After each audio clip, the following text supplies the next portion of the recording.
ஆண்டவரும் இரட்சகருமாகிய இயேசு கிறிஸ்துவின் இனிய நாமத்தில் உங்களுக்கு அன்பின் வாழ்த்துக்கள். இந்த கிருபையின் காலம் முடிய போகிறது. இந்த கிருபையின் காலத்தை நாம் பயன்படுத்தி கொள்ள வேண்டும். வேதத்தில் உள்ள அனைத்து அடையாளங்களும் நிறைவேறுகிறது. சபை இந்த காலத்தில் என்ன செய்ய வேண்டும்? நம் தேசத்திலும் உலக நாடுகளுக்கிடையே நடைபெறும் காரியங்களை பார்க்கும்போது பவுல் அப்போஸ்தலன் குறிப்பிட்ட அந்த கொடிய நாட்களுக்குள்ளாக நாம் வந்திருக்கிறோம் என்பதை மாத்திரம் அறிய முடிகிறது. அந்நாட்கள் எப்படி இருக்கும் என்பதை 2 தீமோத்தேயு 3ஆம் அதிகாரம் 1-9 வரைக்கும் நாம் பார்க்கிறோம். இப்படிப்பட்ட நிலையில் நமது தேசத்திற்காக நாம் என்ன செய்ய வேண்டும் என தேவன் விரும்புகிறார் பார்க்கும்போது, தேசத்தை நான் அழிக்காதபடிக்கு திறப்பிலே நிற்கவும் சுவரை அடைக்கத்தக்க ஒரு மனுஷனை தேடினேன், ஒருவனையும் காணேன் என்கிறார். இக்கடைசி காலத்தை நெருங்கியிருக்க நாமும் நமது தேசத்திற்காக செய்யக்கூடிய அவசியமான காரியம் திறப்பின் வாசலில் நிற்க முன்வர வேண்டும். அன்றைக்கு அவரால் தெரிந்து கொள்ளப்பட்ட மோசே அவர்கள் அழிக்காதபடிக்கு அவருடைய உக்கிரத்தை ஆற்றும் பொருட்டு அவருக்கு முன்பாக திறப்பின் வாயிலில் நின்றான் என்று சங்கீதம் 106:23 பார்க்கிறோம்.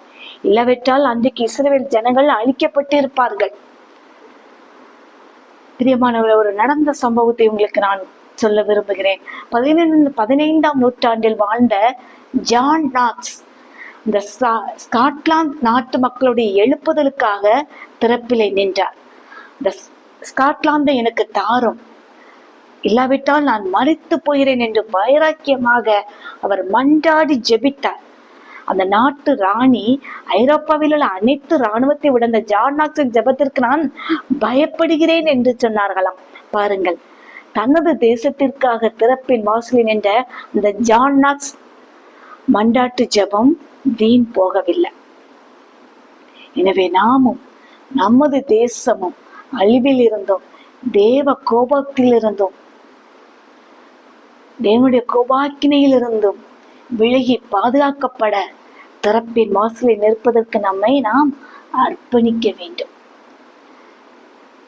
ஜபம் என்று சொன்னாலே அதிக தடைகள் தான் வரும், பலகீனம் வரும், சோர்வுகள் வரும் தான். இன்னைக்கு அழகாக நல்ல ஒரு கம்யூனிகேஷன், வீட்டுல இருந்தபடியே நம் இருக்கிற இடத்துல இருந்தே இந்த ஆன்லைன் மூலமாக வாட்ஸ்அப் மூலமாக ஜெபிக்கும்படியாக சகோதரிகள் இணைந்து ஜெபிக்கும்படியாக இந்த கம்யூனிகேஷனுக்காக நாம் நன்றி செலுத்தணும். இப்படி இந்த நல்ல ஒரு சுகமான ஒரு இருந்தா கூட இன்னைக்கு அநேக சகோதரிகள் ஜெபிப்பதற்கு முன் வரவில்லை.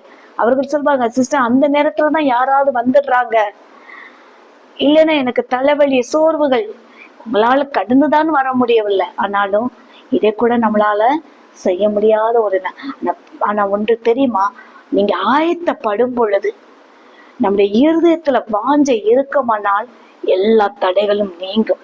ஆமென், ஹல்லேலூயா. ஒரு மனுஷனை தேடினேன், ஒருவனை காணின்ற தேவனின் மன வேதனையை நாம் ஒரு அறைக்குவலாக எடுத்துக்கொள்வோம்.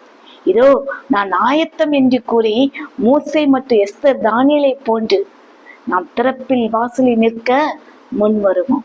கர்த்தருடைய வருகை வெகு சமீபம். எஜமான் வரும்போது விழித்திருக்கிறவராய் காணப்படுகிற ஊழியக்காரரே பாக்கியவான்கள். ஆமென், ஹல்லேலூயா.